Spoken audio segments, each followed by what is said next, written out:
하나님 말씀은 마가복음 6장 12절에서 16절까지 보겠습니다. 마가복음 6장 12절에서 16절까지 제가 봉독해 드리겠습니다. 제자들이 나가서 회개하라 전파하고 많은 귀신을 쫓아내며 많은 병자에게 기름을 발라 고치더라.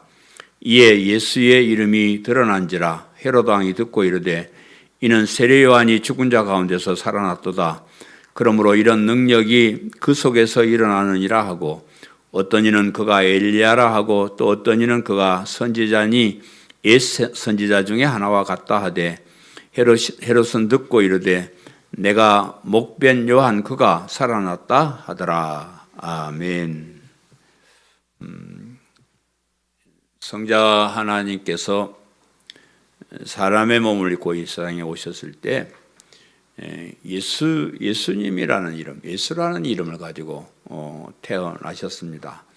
하나님께서 천사를 통해서 그가 태어날 때 이름을 예수라 하라라고 이렇게 말씀하셨고 그 예수라는 이름으로 이 세상을 사셨습니다. 예수라는 이름의 뜻은 구원자란 뜻이고 더 이제 자세히 설명을 해주기를 이는 그가 자기 백성을 그들의 죄에서 구원할 자이심이라.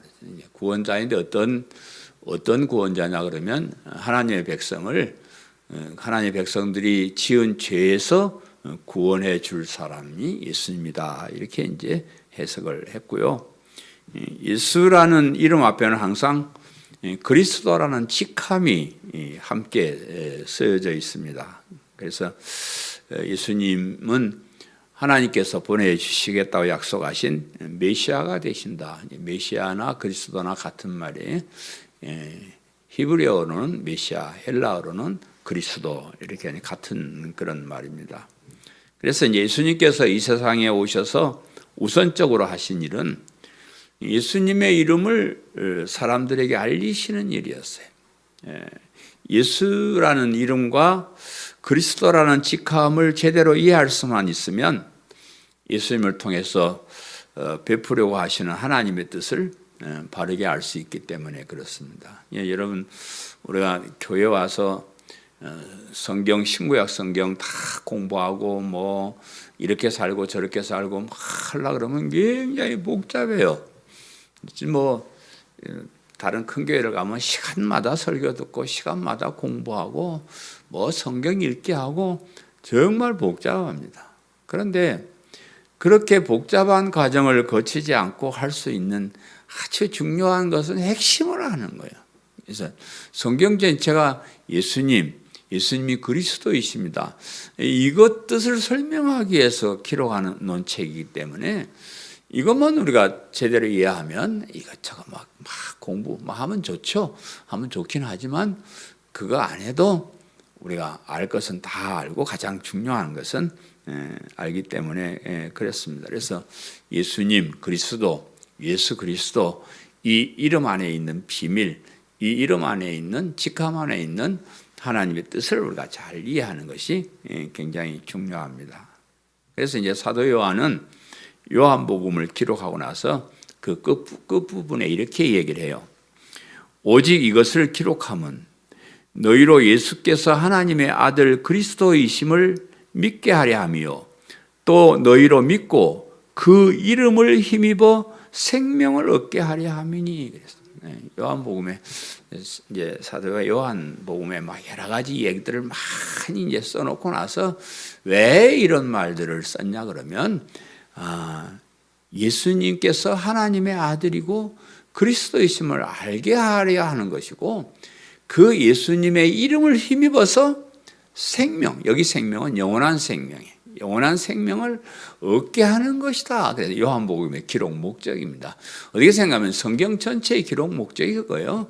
예수님이 하나님이시며 그리스도이심을 알고 그것을 믿어서 그 이름을 힘입어서 영원한 생명을 얻게 하는 것. 이게 성경의 핵심입니다. 그래서 이제 초대교회 그 예수님 부활 승천하시고 나서 초대교회 예수님의 제자들은 어떻게 하든지 예수님의 이름을 사람들에게 알리기 위해서 노력을 했습니다. 그래서 항상 예수님의 이름으로 세례도 베풀고 예수님의 이름으로 기적도 행하고 항상 예수님의 이름으로 해요. 세례 베푸는 기적을 베푸는 것이나 예수님의 이름을 붙여서 했고 또 예수님을 그리스도로 믿는 믿음으로 구원에 이른다 하는 것을 널리 전파했고 그것이 제자들이 말하는 전도의 핵심이었습니다. 근데 이제 반대로 유대교 지도자들은 이렇게 예수님의 이름이 알려지는 것을 두려워했어요. 왜냐 그러면 그들이 예수님을 십자가에 못 박았잖아요. 유대교 지도자 못 박아 죽였는데 그 예수님이 부활하셨다? 그 예수님이 하나님이시고 그 예수님이 그리스도가 되신다? 정말로 유대인들에겐 두려운 일이었어요. 그래서 유대교 지도자들은 이 복음을 전하는 예수님의 제자들을 붙잡아서 예수님의 이름을 알리지 못하게 방해를 놓는 거예요. 공갈을 하고 협박을 합니다. 그래서 사도행전 4장 17절 18절에 이렇게 기록합니다. 이것이 이제 민간에 더 퍼지지 못하게 그들을 위협하여 이후에는 이 이름으로 아무에게도 말하지 말게 하자 하고 그들을 불러 경고하여 도무지 예수의 이름으로 말하지도 말고 가르치지도 말라 하니 그랬어요. 그냥 유대교 지도자들이 예수님 제자를 불러놓고 다른 건 다 어쩌는지 예수님의 이름 좀 들먹거리지 말고 예수님의 이름으로 말하지 말고 그것만 너희들 하지 마라 이렇게 이제 위협을 했습니다. 그러나 제자들은 그런 협박에 굴하지 않고 예수님의 이름을 전파했는데 이렇게 얘기해요. 사도행전 5장 41절 42절에 보면 사도들은 그 이름을 위하여 능력받는 일에 합당한 자로 여기심을 기뻐하면서 공회 앞을 떠나니라. 그들이 날마다 성전에 있든지 집에 있든지 예수는 그리스도라고 가르치기와 전도하기를 그치지 아니하니라. 그렇게 공갈을 치고 협박을 해도 우리는 그것이 오히려 더 자랑스럽다. 아마 그건 별거 아니다. 그래가지고 오히려 더 나가서 예수님이 그리스도라는 사실을 가르치고 전도하는 일에 더 열심을 내었다. 성경이 그렇게 기록을 합니다. 우리가 진짜 그리스도인이 된다는 것은 예수님의 이름을 바로 알고 예수님이 그리스도가 되심을 바로 알고 그걸 믿는 믿음을 가지는 거예요. 이게 진짜 그리스도인이 되는 겁니다. 우리가 아무리 선한 일을 많이 하고 또 교회 일에 열심을 낸다고 해도 예수님의 이름 안에 있는 구원을 잘 모르면 그런 믿음은 아무 소용이 없는 믿음이에요. 뭘 믿느냐? 예수님 이름 안에 있는 구원, 예수님을 그리스도로 믿는 믿음, 그 안에 있는 구원, 그것을 믿는 믿음이 있어야 되는데 그런 것이 없으면 교회 첫날 만날 다녀도 소용이 없다는 거예요. 오늘 이 본문은 그 예수님의 이름이 알려지기 시작했을 때 사람들의 반응이 어떠했는가를 이제 기록을 하고 있습니다. 예수님의 제자들이 지난 시간에 둘씩 나가서 이제 전도하러 나가서 회개하라고 그렇게 외쳤을 때 이제 이런 제자들이 전한 복음을 들은 사람들에 의해서 예수님의 이름이 점점 세상에 알려지기 시작하는 거예요. 사람들이 이제 그래 예수님, 그 예수님, 그 예수님이라는 분이 있다. 예수님 믿어야 된다. 이런 얘기들이 이제 소문이 퍼지기 시작했는데 그래서 예수님의 이름이 드러난지라 예수님의 이름이 드러났다는 사람들에게 알려졌다는 오늘 설교 제목입니다. 예수님의 이름이 드러났을 때에 그 이름을 들은 사람들의 반응이 그런 예수님의 이야기를 들은 사람들의 반응이 어떠했는가를 오늘 본문이 소개를 하고 있습니다. 예수님이 이제 오셔서 그런 기적을 행하고 또 복음을 전하고 회개를 선포하고 했을 때에 사람들이 엘리야나 선지자 중에 한 사람이라고 했다. 예수님이 엘리야이거나 선지자 중에 한 사람이다. 이렇게 이제 얘기를 했는데 오늘 본문 15절에 어떤 이는 그가 엘리야라 하고 또 어떤 이는 그가 선지자니 옛 선지자 중에 하나와 같다 하되 그랬습니다. 예수님의 이름과 행적들이 사람들에게 알려지자 어떤 사람들은 그것을 믿고 구원을 받는 사람들이 있었는데, 그리고 어떤 사람들은 믿지 못하고 배척하는 사람도 있었다 그랬습니다. 믿는 사람들보다 사실 믿지 않는 사람들이 많이 있었는데, 믿지 않는 그 모습도 여러 가지였어요. 뭐 아예 그냥 믿으려고 하지 않는 사람도 있었고, 믿기는 하는데 예수님을 좋게 생각하긴 하는데 그 방향이 정말로 알아야 될, 정말로 믿어야 할 그런 방향과 좀 다른 사람도 있었다 그 말입니다. 6장 서두에 이제 우리가 살펴봤지만 예수님께서 고향에 가신 일이 기록되어 있잖아요. 예수님 고향 사람들은 예수님을 안 믿었어요. 예수님을 그저 인간으로 봤어요. 아이고 뭐 전 우리가 잘 아는 마리아의 아들이고 뭐 그 형제들도 우리가 다 알고 그 뭐 어렸을 때 목수의 집안에서 목수일 하면서 천하게 그렇게 살았던 거 우리가 다 아는데, 그래서 예수님을 그냥 한 인간, 그냥 그것도 천한 인간 뭐 그런 정도로 알고 있었기 때문에 예수님을 그 이상으로 생각을 하지 못했습니다. 오늘 본문의 사람들은 그래도 예수님이 그저 한 인간이 아니고 좀 특별한 사람으로 이제 생각을 하고 있습니다.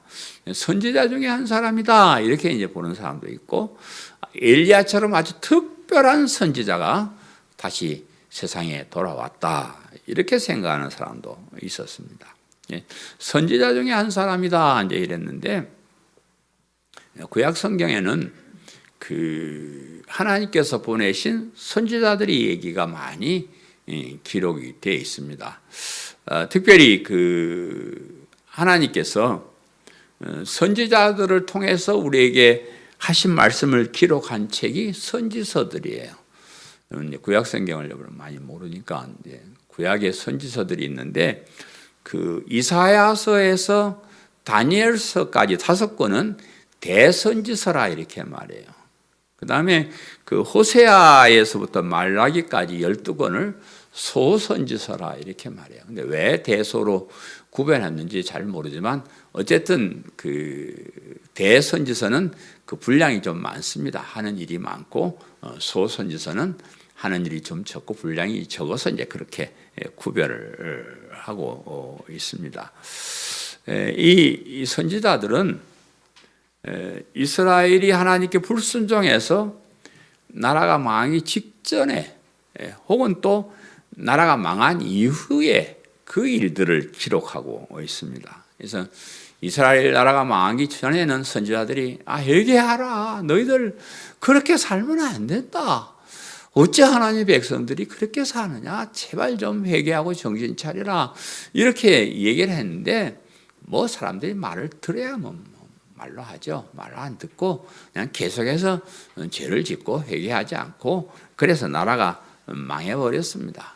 나라가 망한 후에 선지자들은 너희들이 이렇게 말 안 들어서 망했지만은 하나님이 너희들을 사랑하시고 불쌍히 여겨서 포로 생활에서 회복시켜 주실 것이고 나라를 회복시켜 주실 것이고, 특별히 너희들의 그러한 죄악을 위해서 메시아를 보내주실 것이다, 그런 희망적인 이야기도 곁들여서 선지서에 기록을 하고 있습니다. 이제 그 예수님이 오셔서 회개하라 그렇게 외쳤잖아요. 회개하라고 외치니까 사람들이 언론세 선지자들, 옛날에 선지자들이 회개하라고 외쳤지, 회개하라고 외치는 거 보니까 이분이 선지자구나 이렇게 이제 생각을 했습니다. 구약 시대 때 하나님께서 보내셔서 회개를 외쳤던 그런 선지자 중에 한 사람이 이분이구나 이렇게 이제 생각을 했습니다. 그러면 예수님이 선지자라고 하는 것은 부분적으로 맞는 얘기긴 해요. 그래서 여러분 이제 메시아라 그러면 이 메시아란 말의 원뜻은 기름 부음을 받은 자다 이랬는데, 구약 성경에는 기름을 부어서 직분을 임명하는 것이 3가지가 있었는데, 선지자, 제사장, 왕, 이 3 직분을 세웠을 때 기름을 부어서 임직을 했습니다. 그래서 예수님이 그리스도라고 하실 때 이 세 가지 직분을 다 감당하신 분이라고 이렇게 봐요. 그런데 구약의 선지자들은 좀 부정확하고 불완전한 선지자, 그러니까 정말로 하나님 뜻을 완전하게 잘 전달하지 못한 부분적인 것으로 전달했지만, 예수님은 하나님이시기 때문에 완전한 하나님의 뜻을 바르게 전달한 진짜 선지자시고요. 제사장, 구약의 제사를 드려서 죄를 용서받게 한 제사장들이 많이 있었는데 그거는 뭐 그냥 일시적인 거지만, 예수님은 자기 몸을 다 한 번에 제사를 드려서 모든 죄를 용서받게 하는 제사장으로, 그리고 모든 세상을 다스릴 수는 만왕의 왕으로서 그런 역할을 우리가 다 이해할 때 예수님을 바르게 이해하는 건데, 그 중에 한 가지 예수님이 그냥 선지자였다 이런 정도 가지고는 예수님을 완전히 이해하지 못하는 겁니다. 뭐 예수님도 선지자로서 이 세상에 오셔서 회개를 외쳤고, 그로 인해서 핍박을 받으셨고, 또 그로 인해서 십자가에 죽임을 당하셨습니다. 그렇지만 그 선지자 한 부분만 그냥 예수님을 선지자라고만 생각해서는 안 된다. 오늘날 이 교회 안에도 예수님을 그리스도로 보지 않고 어느 한 부분만을 보는 사람들이 많이 있습니다. 예수님 얘기들이 뭐 여러 가지로 많이 기록되어 있잖아요. 어떤 때는 이제 예수님의 말씀을 참 좋아하는 분들도 있어요. 예수님 뭐 산상수훈이나 그런 걸 통해서 도덕적인 그런 교훈들을 많이 얘기해 줬잖아요. 그 중에 여러분 뭐가 좋습니까? 원수를 사랑하라. 뭐 오른밤을 치거든 왼편도 돌려대라. 이런 말은 도대체 할 수 있는 사람이 없어요. 아주 굉장히 좋은 말입니다. 그래서 사람들은 예수님 하신 말씀대로 우리가 살아야 돼. 원수도 사랑하고 오른밤 때리면 아이고 왼밤도 때려주시오. 그렇게 살아야 진짜 인간이야. 이렇게 해서 그런 예수님을 따라서 착하게 그렇게 살려고 하는 사람들도 많이 있습니다. 어떤 사람들은 예수님께서 가난한 자 편에 서시고 천한 사람들의 편에 서셔서 그들을 불쌍히 여기셨고 그들을 위해서 일하셨음을 보고 우리도 가난한 사람, 불쌍한 사람, 억눌린 사람, 억울한 사람, 그런 사람들을 위해서 일을 하면서 살아야 된다. 이렇게 이제 생각하는 사람도 많이 있습니다. 그래서 이제 우리 이 교회가 정말로 그런 선한 일들을 많이 했어요. 우리 교회가 뭐 우리나라에 처음으로 고아원을 세우고 병원을 세우고 학교를 세우고 복지시설을 운영하고 이런 일들 다 사실은 교회에서 시작을 했습니다. 교회에서 혹은 예수님을 믿는 사람들에 의해서 이런 선한 사업들이 시작을 했고요. 또 항상 뭐 억울한 자 편에 서서 연약한 자 편에 서서 그들을 위해서 좋은 일들을 많이 했습니다. 그런데 그것으로 끝나버리면 예수님을 보내신 하나님의 뜻을 바로 이해하지 못하는 거예요. 우리 기독교의 근본이 무엇인지를 잘 이해하지 못하는 겁니다. 예수님을 하나님께서 그 하나님이신 예수님을 이 땅에 보내셔서 십자가에 그 비참하게 죽게까지 하시면서 우리를 구원하려고 하신 하나님의 뜻을 깨달지 못하는 거예요. 그런 어떤 교훈들이나 그런 좋은 일들은 기독교의 기본 정신이긴 하죠. 그런데 그런 거 좋아하다가 예수님께서 십자가에 죽으신 그 의미, 예수님의 이름의 의미, 그리스도여 메시아라는 그 의미를 모른다 그러면 그거는 기독교를 부분적으로 이해하는 거지 정말로 완전한 믿음을 가진 사람들이 아니다. 그럼 그가 엘리야다 이렇게 이제 얘기하는 사람이 있는데 구약 시대에 가장 훌륭한 선지자 한 사람을 뽑으라 그러면 뭐 여럿이 있지만 엘리야다 이렇게 이제 말할 수도 있어요. 엘리야는 이 능력 있는 기도를 했는데 이스라엘 지방에 3년 6개월 동안 비가 안 와. 3년 6개월 동안 비가 안 왔다. 여러분 생각해 보세요. 안 그래도 물이 없는 나라인데 뭐 다 죽게 되는 거죠. 그런데 그 3년 6개월 동안 비가 오지 않는 것을 엘리야가 하나님께 기도해서 비가 오게 만들었다. 참 기가 막히신 분이에요.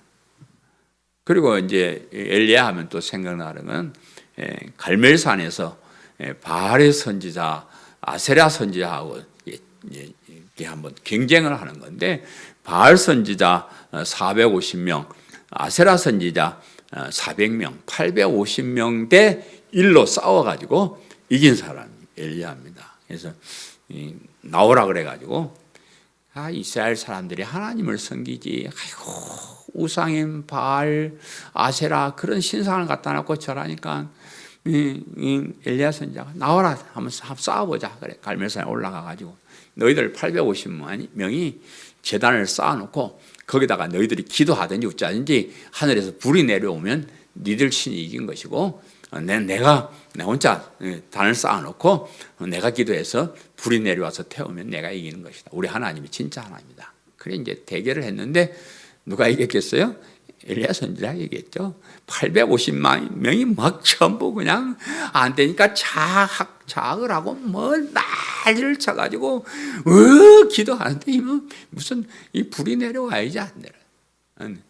엘리야 선지자는 그냥 그 제단에다 물을 갖다 끼얹어가지고 막 그렇게 불이 안 붙게 만들어 놓고 한번 기도하니까 하나님이 불을 내려서 멋있게 태워 가셨습니다. 그래서 엘리야가 그 850명을 다 잡아다 죽여버려요. 그런 정말로 멋있는 선지자였습니다. 그리고 엘리야는 죽음을 당하지 않고 승천한 사람이에요. 참 우리도 어쩌다 그래 봤으면 참 좋겠는데 참 이 죽음을 통과해서 천국에 가는 건 참 힘들어요. 근데 엘리야 선지자는 죽음을 맛보지 않고 호련히 하나님 부름 따라서 천국으로 올라간 그런 사람이에요.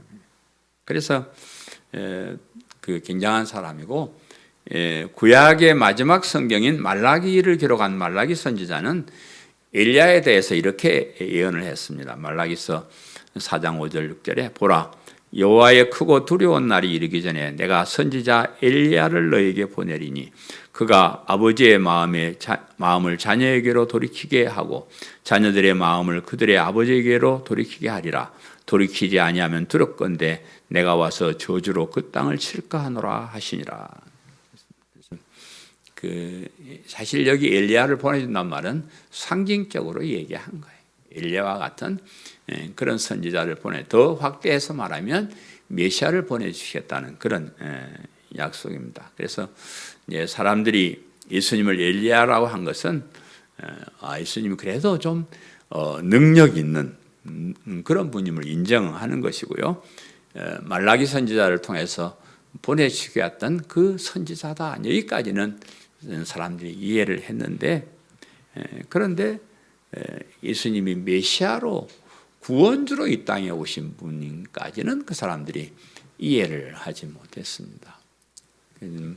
무슬림 사람들도 예수님을 인정하는데요, 예수님을 선지자 중에 한 사람으로 봐요. 그러니까 예수님을 구주가 아니고 선지자 중에 한 사람, 좀 특별한 사람이다, 이런 정도만 인정을 하는 겁니다. 사실은 오늘날 우리 교회 안에 예수님을 메시아 구원자로 보지 않고 아주 좀 특별한 선지자나 무슨 특별한 예언가나 특별한 도덕론자나 그런 정도로 이해를 하는 사람들이 많이 있습니다. 그런 사람들은 그것도 좋긴 해요. 예수님 그런 좋은 말씀을 따라서 착하게 살고 좋은 일 많이 하고 참 좋긴 해요. 그런데 그것은 정말로 우리를 죄에서 구원받게 하고 영원한 생명을 얻게 하는 일과는 무관한 일일 수도 있다는 거예요. 왜냐하면 거기 믿음이 없으면 그렇다 그 말이에요. 두 번째는 세례 요한이 죽은 자 가운데 살아났다 그랬어요. 보면 14절에 이에 예수의 이름이 드러난지라 헤로드 왕이 듣고 이르되 이는 세례 요한이 죽은 자 가운데서 살아났도다. 그러므로 이런 능력이 그 속에서 일어났느니라 하고 그랬습니다. 또 16절에도 헤롯은 듣고 이르되 내가 목변 요한 그가 살아났다 하더라 그랬습니다. 이제 우리 헤롯 왕가가 성경에 많이 이제 등장을 하는데, 이 헤롯 왕가는 예수님이 이 세상에 오시기 전, 예수님 오시기 전에 BC라네, Before Christ 해가지고 예수님 오시기 전 55년경부터 AD, 예수님이 오시고 난 후에 AD 93년경까지 팔레스틴과 그 이웃 지방을 다스리는 왕족이었어요. 그 왕가가 아버지 아들 조카 이런 식으로 해야 돼요. 그 헤롯이라는 왕가가 근 100여 년 동안 한 150년 그런 정도 이스라엘 그 팔레스틴 지역을 통치했던 그런 왕가인데, 예수님 이 본문에 등장하는 헤롯은 그 헤롯 안디바라는 사람이에요. 이 사람은 BC 3년에 태어나서 AD 39년까지 왕 분봉왕을 했던 사람인데, 굉장히 그 예수님의 전 생애를 이분이 통치를 한 헤롯 왕이에요. 그러니까 예수님이 태어났을 때 그 예수님을 죽이려고 아이들을 많이 죽인 이 사람은 그 헤롯이 아니에요. 그러고 나서 그 사람이 그 사람을 피해서 예수님은 애굽으로 가버렸고, 그 다음에 그 사람이 죽고 난 다음에 다시 돌아왔는데, 다시 돌아왔을 때 그 헤롯이 오늘 본문에 있는 헤롯 안디바라는 그런 사람입니다. 그러고 나서 예수님 죽은 후까지 이 사람이 그 지역을 다스렸던 그런 사람. 그래서 이 헤롯 안디바는 예수님과 관계가 굉장히 많은 사람, 예수님 생전에 통치했던 분이니까. 그리고 또 특별히 오늘 이 본문에 보면 세례 요한과 많은 관계를 가졌던 그런 사람. 오늘 읽지 않은 뒤에 본문은 헤롯과 세례 요한에 대해서 많이 이렇게 관계를 길게 설명을 하고 있습니다. 그 관계를 우리가 지난번에 살펴보았지만은, 헤롯이 동생 빌립, 동생이 헤롯 안디바의 동생이 빌립이라는 사람인데, 그 아내 헤로디아를 빼앗아 가지고 자기 아내로 삼았어요. 물론 이제 그때는 계대 결혼도 있고 형제간의 결혼도 있고 해서 특별한 문제는 아닐지도 모르지만, 어쨌든 그 자기 동생의 아내를 빼앗아 가지고 자기 아내로 삼았습니다. 그런데 이제 그것을 본 세례 요한이 헤롯에게 가서 그래, 당신이 그럴 수가 있습니까? 아이 천지빛깔이 여자고, 좋은 여자도 많이 있는데 하필 왜 당신 동생 마누라를 뺏어 가지고 그게 좀 마누라로 삼고 그럽니까? 왜 이렇게 그 지저분하게 하십니까? 회개하십시오, 이렇게 외쳤을 겁니다. 보니까 성경을 보니까 그 헤로디아도 헤롯 왕을 좋아했는가 봐요. 억지로 시집을 온 것이 아니고 둘이 눈이 맞았는지 굉장히 그 헤롯하고 결혼한 것을 좋아해가지고 그것을 비웃고 회개하라고 외치는 세례 요한이 굉장히 그 마음에 안 들어가지고 그 여자가 아내가 그 세례 요한을 어떻게 하면 죽일까 이렇게 생각을 했던 그런 사람인데, 그 남편이 그 세례 요한을 거룩한 사람으로 여겼다 그랬어요. 그리고 그 보호해 주려고 했다. 이제 그렇게 이제 성경이 기록을 하고 있는데, 헤롯은 요한이 잘못을 지적했을 때에 기분이 좋지는 않았지만은 자신이 잘못한 것이기 때문에 달갑게 이렇게 받았고, 이 사람은 참 특별한 사람이구나 이렇게 생각을 했습니다.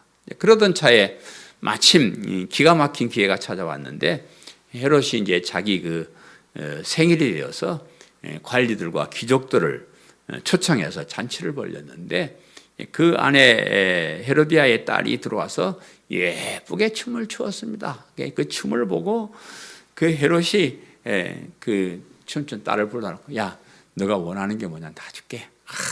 잘했어. 너가 나라의 절반이라도 내가 원하면 내가 다 주겠다. 이 양반이 춤 한 번 잘 췄다고 또 그런 약속을 했네요. 이제 엄마한테 가죠. 엄마, 그 아빠가 뭐든지 원하라는데 뭘 원하랄까요? 그 잘했다. 가서 그 세례 요한의 머리를 좀 갖고 오라니라. 세례 요한을 죽여서 그 머리를 쟁반에 담아오라고 그래라. 아이고 그렇게 얘기를 하니까 얼마나 참 답답해. 아이 세례 요한을 그렇게 해서는 안 되는데. 근데 사람들 보는 앞에서 약속을 했잖아요. 나라의 절반도 준다는데 그것도 안 했다고 또 뭐 비난할까봐 그냥 사람을 보내서 그날부로 세례 요한의 머리를 베어가지고 쟁반에 담아가지고 왔다. 그렇게 이제 성경이 기록을 하고 있는데, 그래 놓고도 마음이 이제 언짢은 거예요. 사람이 그렇잖아요. 죄를 지으면 양심의 가책이라는 게 있습니다. 아이고 동생 마누라를 빼앗은 것도 마음에 걸리고 또 잘못했다고 회개하라고 충원한 세례 요한을 잡아다 가둬가 놓고 뭐 죽였기 때문에 양심이 가책을 느끼고 있었을 것입니다.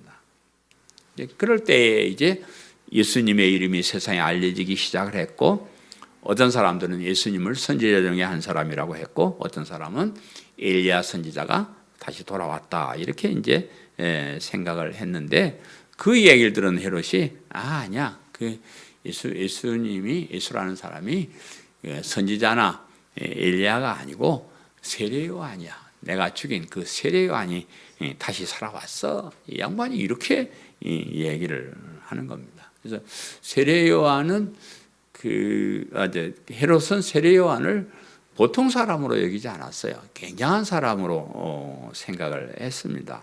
뭐 왕한테 와가지고 당신 잘못했다라고 외친다는 것은 있을 수 없는 일. 당시로 봐서는 그냥 바로 죽임을 당하는 거예요. 왕이 아무리 잘못해도 왕 보고 뭐 잘못했다 그러면 그건 뭐 죽겠다는 얘기지 별거 아닙니다. 그런데도 자기 목숨을 걸고 와서 회개를 외쳤던 사람이기 때문에 굉장한 사람이라 이렇게 이제 생각을 했기 때문에 그 사람이 죽었다가 다시 돌아왔구나 이렇게 이제 생각을 한 것 같습니다. 헤롯은 여러 가지 잘못을 저질렀는데 동생의 아내를 뺏어온 것도 잘못이고 그 잘못을 지적한 의로운 사람을 잡아 가둔 것도 잘못이고 또 아내나 예쁜 딸의 말을 듣고 세례 요한 같은 훌륭한 사람을 죽인 것도 큰 잘못입니다. 헤롯은 복음을 듣고 믿을 수 있는 좋은 기회를 놓쳤어요. 만약에 잘못을 지적했을 때 잘못을 인정하고 회개했더라 그러면 그를 통해서 예수님에 관한 진짜 좋은 소식도 들을 수 있었을 것이고 진정한 왕이 될 수도 있었을 것입니다. 근데 잘못했단 말을 하기 싫어해요. 사람들은 다 그래요. 너 죄짓지 잘못했지 그러면 성질부터 내가지고 절대로 자기 인정을 잘 안 합니다. 그래서 그 한마디 하기 싫어가지고 계속해서 죄를 짓게 된 겁니다. 이게 이 본문을 읽으면서 뭐 이런 헤롯과 세례 요한의 얘기를 자세하게 왜 이렇게 기록을 했을까? 이건 뭐 별 의미도 없는 것 같은데 이런 지저분한 얘기를 이렇게 썼을까? 이제 그런 생각도 우리가 할 수 있겠지만은 이 이야기를 통해서 우리가 받을 교훈이 있기 때문에 그래요. 이 헤롯을 통해서 우리 타락한 인간의 모습을 볼 수 있는 거예요. 여러분 참 저도 이제 리더로서 앞에 있는 사람으로서 이렇게 평생을 이렇게 살아가는데 그냥 앞에 선 사람이 어떻게 하는가 참 중요해요. 리더는 정말로 중요합니다. 앞에 한 사람이 바른 길로 갔을 때 모든 사람들이 바른 길로 갈 수 있고 앞에 한 사람이 잘못된 길로 갔을 때 모든 사람이 잘못된 길로 갈 수 있는데 그래도 왕인데 이스라엘 나라의 왕인데 하나님 나라의 왕인데 정말로 잘못된 것을 회개하고 좀 바른 길을 찾으려고 애를 썼다 그러면 정말로 이스라엘 나라가 완전한 길로 갈 수 있는 그런 좋은 기회인데 그렇게 놓쳐버렸다 하는 거죠. 우리가 누구나 다 잘못을 저지를 수가 있어요. 여러분 우리가 살아가면서요. 잘못하는 것이 한두 가지겠어요. 늘 지나놓고 보면 잘못하고 또 잘못하고 또 잘못하고 그런 거죠. 그런데 잘못했을 때 중요한 것은 누군가가 그 잘못을 지적했거나 아니면 내 스스로 깨달았을 때 그것을 회개하고 고치는 거예요. 굉장히 중요합니다. 우리 인생의 삶의 신앙생활은 뭐냐 그러면 내가 잘못했을 때 그것을 깨닫고 회개하고 고쳐나가는 그런 과정이 우리의 신앙생활이에요. 그런데 뭐 잘했는지 잘못했는지 자신을 돌아보지도 않고 누가 잘못했다 그래도 뭐 그냥 뭐 별로 심각하게 생각하지도 않고 그러면 신앙은 점점 퇴보하는 것이고요. 진리 안에서 우리가 바르게 살 수가 없습니다. 그래서 잘못한 것을 통해서 회개했을 때 오히려 더 좋은 것으로 우리가 받을 수 있습니다. 하나님은 그렇게 하시더라고요. 잘못을 저질렀을 때 그것을 꾸짖으시고 꾸짖는 것으로 끝나는 것이 아니고 깨달았을 때 더 좋은 것으로 우리에게 주시는 그런 분이 하나님이시다. 우리가 배운 대로 회개는 복음을 알게 하고 예수님을 그리스도로 믿게 하는 아주 중요한 역할을 하는 겁니다. 그래서 뭐 제자들은 예수님이나 뭐 세례요한이나 예수님 제자들이나 맨 먼저 하는 말이 회개하라는 말이잖아요. 회개하라. 회개가 참 중요해요. 그래서 회개하는 마음이 있을 때 내 잘못을 깨달았을 때 십자가가 보이고 예수님이 보이고 그렇습니다. 우리가 이 선지자를 통한 하나님의 말씀을 듣는가, 듣기 좋은 말을 하는 사람의 말을 듣는가도 굉장히 중요합니다. 사랑하는 사람이나 가족의 말을 하나님 말씀보다 더 중요하게 여길 때 아주 엉뚱한 길로 갈 수 있기 때문에 그렇습니다. 물론 이제 평소에는 뭐 가족의 말, 사랑하는 사람 말 잘 들어야 돼요. 잘 들어야 되는데 그 말이 하나님의 말씀과 반대될 때, 하나님의 말씀을 어기게 될 때 단호하게 물리칠 줄 알아야 된다는 거. 제가 목회를 해보니까요. 여러분 이제 결혼하는 것도 웬만하면 조안해서 해라. 뭐 예수님 서로 믿는 사람끼리 해라. 이제 그런 얘기를 하는 이유 중에 가족 중에 예수님을 믿지 않는 사람이 있으면 참 힘들어요.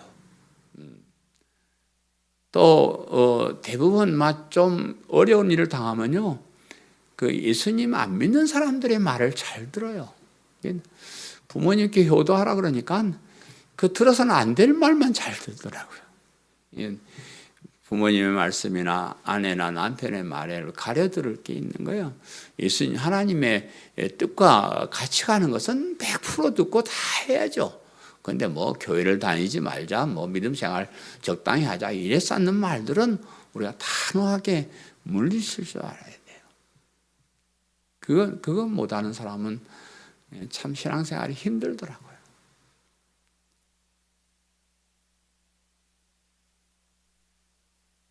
그런 말씀을 통해서 우리가 또 깨달아야 될 것은 이 선지자들이 무슨 얘기를 했는가를 알아야 돼요. 예수님이 선지자가 아니고 선지자들은 우리의 죄를 지적하고 회개를 요구하고 거기서 바로 돌아오라고 외치고 그리고 그렇지 못한 연약한 인간을 위해서 메시아를 보내신다는 그 예언이 선지자들이 하는 일이에요. 그런데 우리가 그런 예수님 이름 안에 있는 비밀, 그리스도 안에 있는 비밀 그런 것을 잘 깨닫지 못하고 그저 뭐 성경 말씀을 그냥 윤리적이나 도덕적이나 뭐 그런 것으로 들었을 때는 우리가 그 완전한 믿음을 가질 수 없다 하는 겁니다. 그래서 오늘 그 예수님의 이름이 알려질 때 우리는 그 이름 안에 있는 하나님의 구원, 그죠? 예수님이 그리스도가 되시고 하나님이시고 그 이름을 믿는 자들에게 영원한 생명을 주신다는 그런 말씀을 우리는 깨달아야 될 줄로 믿습니다. 사랑하는 성도 여러분, 오늘은 예수님의 이름이 세상에 널리 전파되었을 때에 그 이름을 들은 사람들의 반응을 살펴보았습니다. 많은 사람들이 예수님을 그저 한 인간에 불과하다 이렇게 여기기도 했고 또 뭐 그중에는 뭐 선지자 중에 한 사람이다, 엘리야다, 뭐 세례 요한이다, 뭐 이렇게 말하는 사람도 있었지만은, 그러나 우리 예수님은 한 사람이면서 또 한 선지자면서 메시아 그리스도가 되신다는 사실을 우리가 기억하고 그 이름의 뜻을 바르게 이해하고 그 이름을 믿는 믿음으로 영원한 생명을 얻는다는 것을 바르게 이해할 때 참된 믿음을 가질 수가 있고요. 또 우리의 믿음은 회개를 통해서 이루어지고 회개를 통해서 더욱더욱 자라게 되고 강해진다는 것을 기억하시기를 바라고요. 세상 사람들의 말보다 하나님의 말씀을 소중하게 여기고 믿음을 소중하게 여기는 성도님들 되시기를 간절히 바랍니다. 아멘. 말씀을 생각하면서 통성으로 기도하겠습니다. 하나님, 예수님은 그리스도이십니다. 예수님은 하나님이십니다. 그 이름 안에 있는 하나님의 뜻을 우리가 바로 이해하고 믿을 때 영원한 생명을 얻는다고 했습니다. 그러나 세상에 많은 사람들이 예수님을 그저 한낱 인간으로, 그저 선지자로 이렇게 볼 뿐이지 정말로 메시아로 잘 이해하지 못하는 사람들이 많이 있는데, 저희들에게 이런 바른 믿음을 가지고 살게 하시니 너무 감사합니다. 우리가 이 땅에 살아가며 잘못을 저질렀을 때 회개하고 돌이키고 더 믿음을 강하게 하고 영원한 생명을 향해서 나가는 저희들 되게 도와주옵소서. 말씀을 생각하면서 통성으로 기도하겠습니다.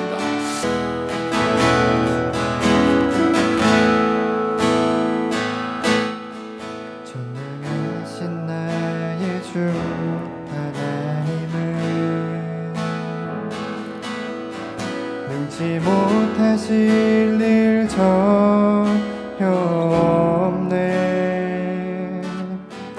우리의 모든 간구도 우리의 모든 생각도 우리의 모든 꿈과 모든 소망도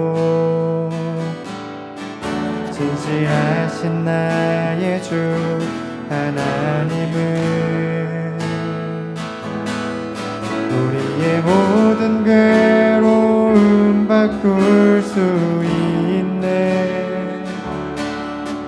불가능한 일 행하시고 죽은 자를 일으키시니 그를 이길 자 아무도 없네. 주의 말씀을 지하여 깊은 곳에 금을 던져 오늘 그가 놀라운 일을 이루시는 것 보라. 주의 말씀을 지하여 믿음으로 금을 던져 믿는 자에겐 능치 못함 없네. 주의 말씀을 지하여 깊은 곳에 금을 던져 오늘 그가 놀라운 일을 이루시는 것 보라. 주의 말씀을 지하여 믿음으로 금을 던져 믿는 자에겐 능치 못함 없네.